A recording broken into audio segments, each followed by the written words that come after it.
Good morning, everybody. How are we all? Yeah, all awake? Hello, Jerry. I'm Breda McKeag, and I'm delighted to be with you this morning. Delighted to be in a beautiful location with you all as well. Aren't we all very lucky to be here? Woo! Okay, so we're going to do knowing your worth, because there's nothing annoys me more than people who don't know their worth. Right? So we're going to work on that and help you realize your value this morning. And I want you taking notes, and I want you taking pictures of my slides, and I want you taking action afterwards. Because I'm not here for the crack. We're here to do something for you today, okay? And I want you action afterwards, and I want to hear how you got on afterwards as well, and what you learned. Oh, right. So we're going to start with a bit about who I am, so that you know who you have, and then we're going to move to you lot, okay? So a little bit about me. Very quiet, as you can see. Very shy, not. I founded Lean in Ireland a couple of years ago. I do a lot of female coaching and male coaching, career coaching, life coaching, relationship coaching, all sorts of stuff. But I'm also in a rock band. I hadn't played music in 10 years, and I had lost my spark, right? And I ended up being coerced into a rock band with a load of retired bankers, would you believe it or not? Who would believe that? And we just do fundraising gigs. But it's a superb thing, and the reason I'm mentioning that is I want you thinking about your spark.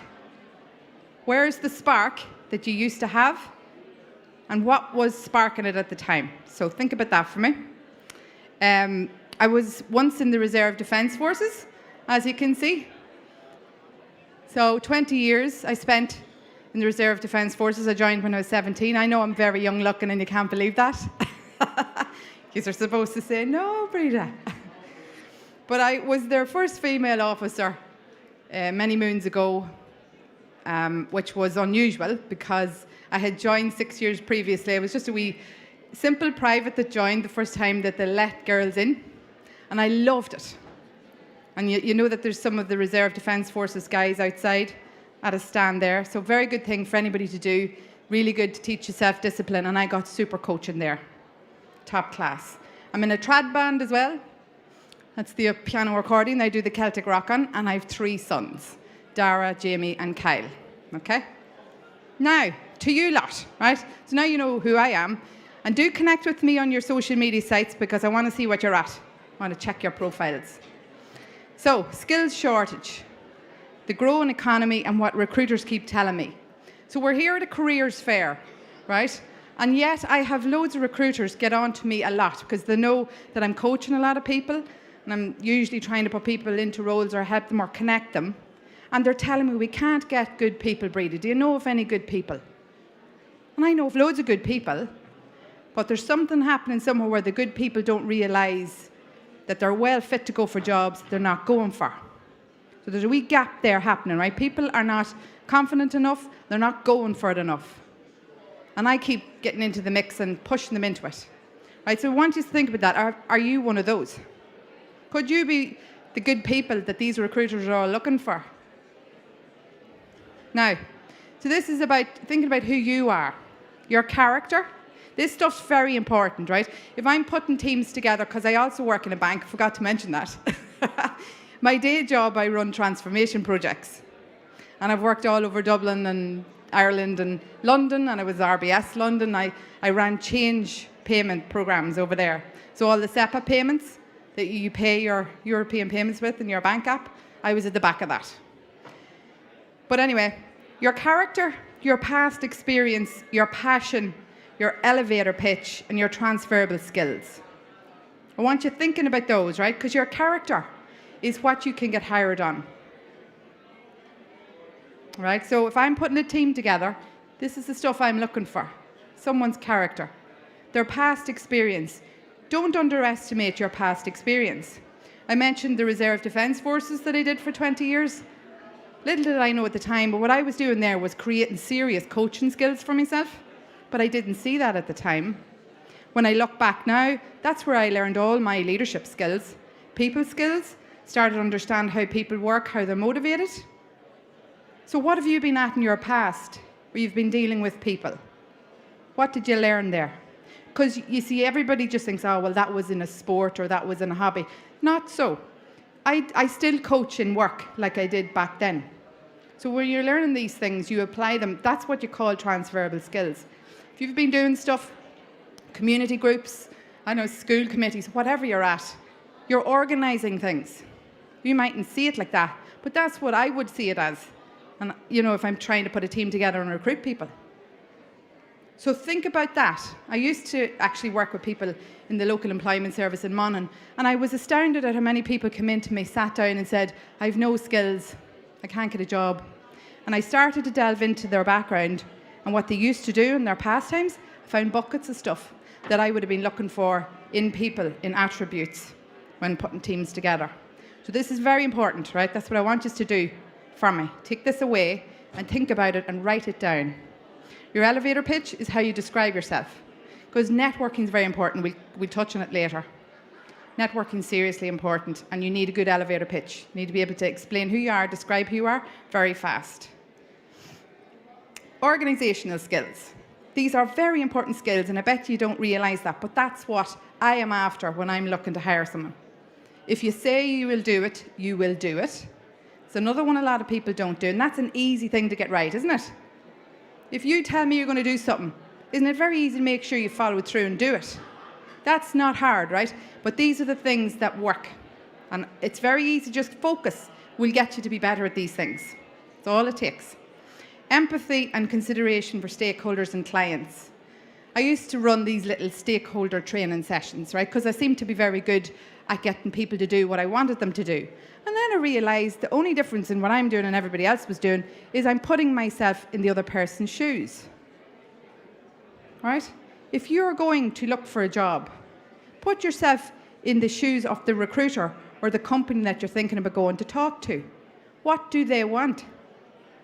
Start putting yourself in other people's shoes in every way, every element of your life, to see what happens. Start to understand where the other person's coming from. Opens a whole new way of looking at things, angles and ways forward for you. Set out to help others. Give and you will get.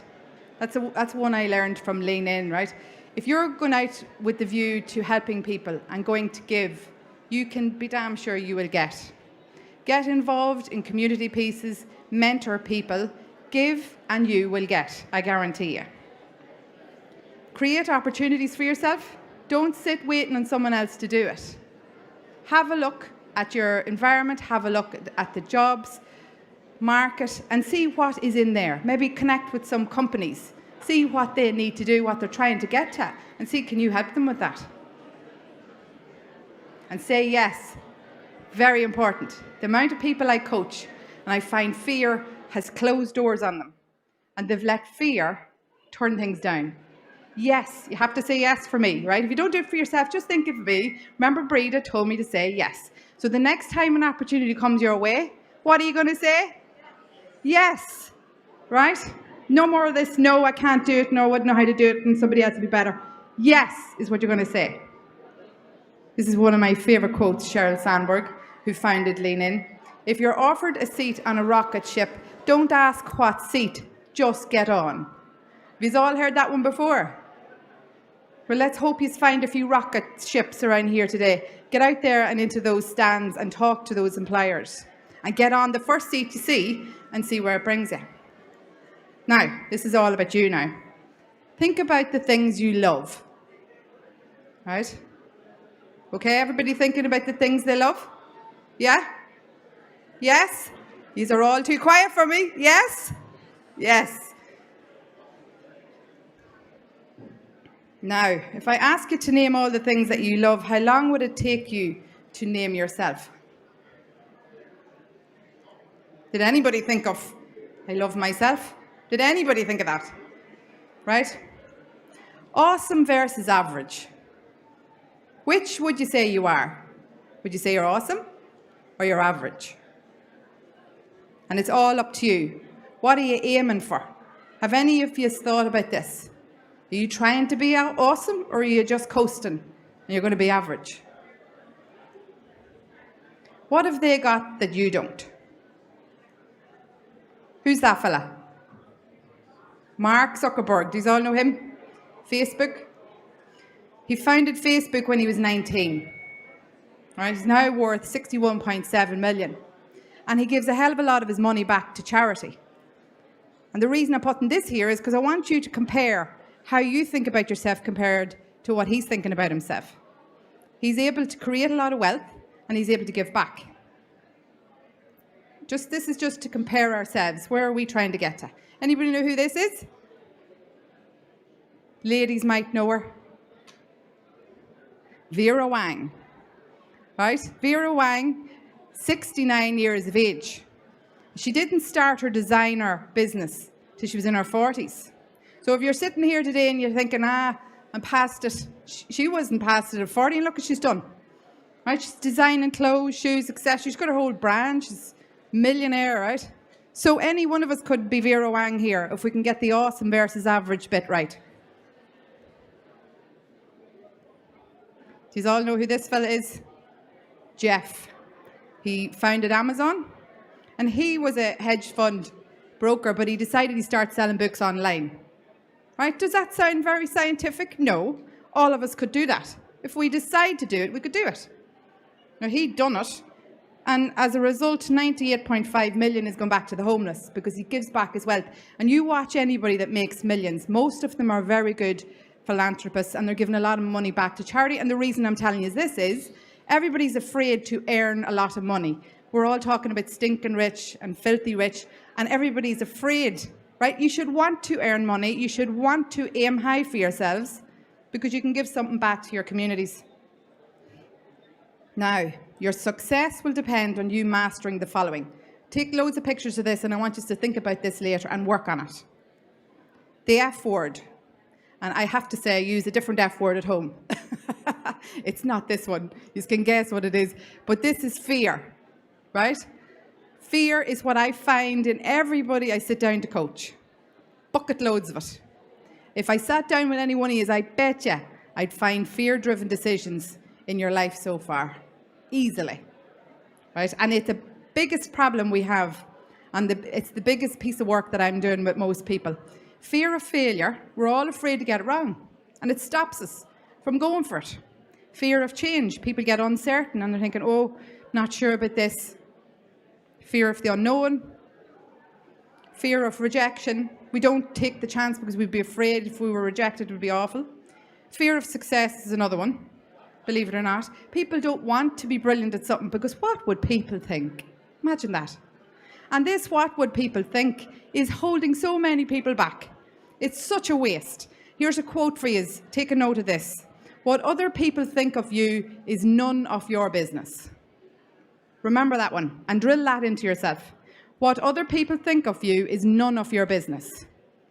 And stick with it, right? Because then you'll stop making decisions based on what other people think. Because you keep at that, you're going to be average. Flight or fight principles, you've all heard of them. We had them when we were in the cave years ago. You don't need them now because you're not in a cave and nobody's going to eat you, right? Not one is going to eat you. So fear isn't going to serve you anymore. You don't need it, and all it's going to do is damage you. So work on that fear. Into the bin with it. No fear is what you're aiming for. Your mind. Your inner monologue is telling you what you can do and you can't do. So you need to train it and fast. You've 2,500 thoughts running through your mind every hour. Does any of you know what they are? Would you say you know what you're thinking? Right, 2,500 thoughts is a lot. It's all coming from your subconscious mind. And your subconscious mind is where all your conditioning is. So down there buried is what you actually believe in yourself. And it's all influenced by your environment when you were a kid. And all the toxicity that you hear every day goes in there. And let me tell you, it's 99% negative. Now that you know that, you've got to work on it. Because you can replace it. You need to figure out how to challenge your own thinking. That's a tip for you. I want you, when you're away today after you've forgotten about who Breda is, I want you challenging your thinking. When you find yourself thinking or finding a reason not to do something, I want you to stop yourself and say, why am I doing that? And trace it back, because I guarantee you, it's buried in your subconscious mind somewhere that you don't deserve it or you couldn't be it. Your mind believes what you tell it. If you say I'm having a bad day and I say, Jesus, I'm making a mess of this. My subconscious goes, she's making a mess of it, right? And that adds to the negative thought bank I have buried in my subconscious mind. So watch what you're saying to yourself. What your inner talk is what your mind believes. So from here on in, I want attributes, so positive affirmations from every one of you. Vision boards. Anybody here have a vision board? Anybody do one? So I do vision board sessions with some of the lean-in circles that I run. And what we do is we just do a wee collage of what we would love our magic life to look like. Imagine you have a magic wand and you stick loads of things on a piece of sheet of paper that you would love your dream life to look like. And when you start to do that and you start to do that kind of work on yourself, you think in words and you think in pictures, folks. Right? And when you get those pictures going in that head, you'll start to find ways of making those things happen in small little bits and small little bits and small little bits until you find yourself here on a stage like I did. Who are you surrounding yourself with? Because the 5 people you surround yourself most with are who you're going to get like. So only the big thinkers and only the fearless. Do not take advice, career advice, or any advice of someone that you don't want to be like. Don't care if they're family or your best friends. I'm telling you now, it will do you damage. Now, if you believe you can, then you will end up making it happen. Because do you see that wee one there? That there wee 5'1" girl is me. Right? And all the men, when I joined when I was 17, said, Breda, you're lovely, but you won't be able to carry the mortars, and you won't be able to do this, and you won't be able to do that. And I decided, you know what, frig it, I'm going to show them. And every one of those boys got behind me, and they mentored me, and they liked me, and I coached them, and they coached me. And I ended up being their first female officer, which was a real big honour to me. But if I can do that, you can do the simple little things that you're thinking you can't do. You've been talking yourself out of. No excuses. Anyone can be cool, but awesome takes practice. Now, that's me. You've been a fabulous audience, and I want some questions, comments, feedback, and I want to see you all on my social media later on. I'm on LinkedIn, Twitter, Facebook, and Instagram. Instagram, I do a lot of my thought leadership. Thank you very much. Thank you very much, Breda. Thank you so much. Really, really interesting, very motivational. Don't lose the mic for a minute. We might need to come back to you. Lovely. Okay, so we have a couple of people with mics in the audience. So if anyone has a question for Breda, now's your opportunity. If you just raise your hand, we'll get a mic over to you. Okay, anyone, any questions for Breda? Or you can tell me what you thought of that, or bits that you're still wondering about. Anybody? He's all got it.